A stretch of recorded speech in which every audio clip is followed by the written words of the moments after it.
Muli na naman, muli na naman, muli na naman, heto na naman ang kadena ni Ginoong Florentino Perez Rajando tungkol sa referee ng klasiko, si Ginoong Hernandez. Natatawa ako kasi gumawa sila ng video na sinasabing tinulungan ni Hernandez ang Barca.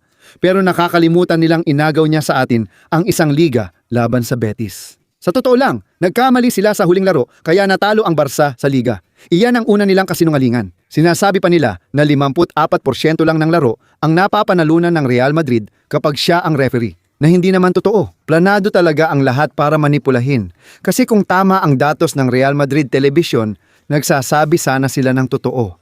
Sa totoo lang, kapag siya ang referee, 57% ang panalo ng Real Madrid, mas mataas kaysa 56% ng Barca.